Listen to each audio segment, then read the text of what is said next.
most people think I'm kind of a smart ass because they say something and there's an opportunity and I just have to, I can't let it go. That's a hard question. You might want to edit that out. Well, I could, but that don't mean I'm going to.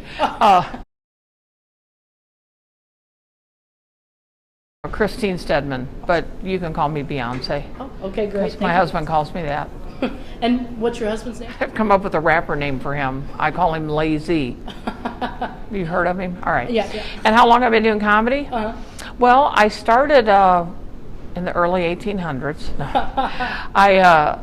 I've been, let's see, how can I say this? I've been doing it 23 years. I started late, but then if people ask me when, then they do the math and then they know how old I am. 35, right? Yeah. Well, and maybe not in this light. I don't look 35. In candlelight. But, okay, in a really dark room, completely dark room, I look 35. I'd say yes. Okay. I think it's the hair. Okay. I got 35-year-old hair. It's the only part of my body. I really actually did work in a drug and alcohol rehab unit before I got into comedy, and I would try to joke around with the patients, and I found out that people, when they're detoxing, have no sense of humor. So I decided to go where they're drinking heavily, and that led me to the comedy clubs. Awesome. It's a Cinderella story. I can't sit down and write jokes every day and go, okay, I'm going to write some jokes. But if I can feed off somebody says something and it like, oh, that's funny, I got to think, something to say to that. But just to sit down and, I've done that apparently over the years, but I can't do it every day. Actually, most of the stuff just happens. A lot of the stuff that I talk about, somebody has actually given me that answer in the audience, and then I incorporate it into the act. A big part of it is. And then a lot of it's just stuff, that family does, and because I got grown kids, I've got grandkids, and I actually am a great-grandmother. I know that's hard when you're 35. Yes. Right. Because it's always different when you talk to different people in the audience, and sometimes people just give me, gold mines. Just sometimes I just ask somebody a question, and it just opens up a whole thing to do material on. So I like doing that to see what I'm going to find. That way I don't get bored with kind of doing the same jokes, and then I add something here and there, and it just kind of all gets incorporated. People give me answers that I'm like, oh, I can't believe they just said that, and then it's like I'm going to run with it. Yeah. So people will tell you anything in a comedy club. Yeah. They think there's nobody else around to listen, but yeah, they will open up.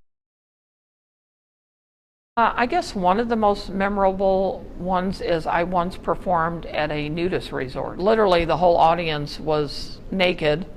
And they tell you, when you're on stage, try to picture people naked. These are people I were trying to picture with their clothes on. Because people at nudist resorts are not people you want to see naked.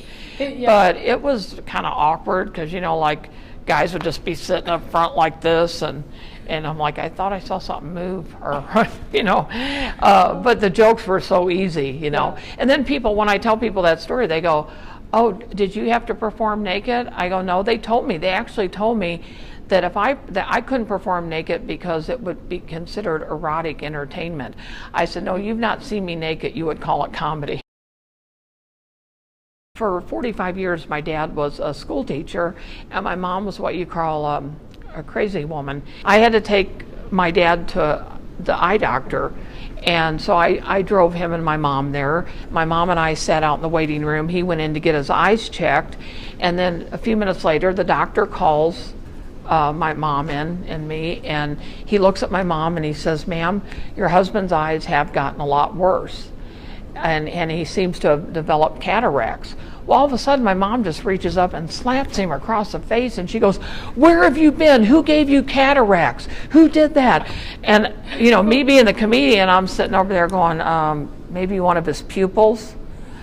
And I'm going, I think her name was Iris. And I think she gave him glaucoma too. You might want to get checked, Mom. And then she slapped me. And it was a lovely story. On Facebook. And please friend me because I need friends. I'm lonely.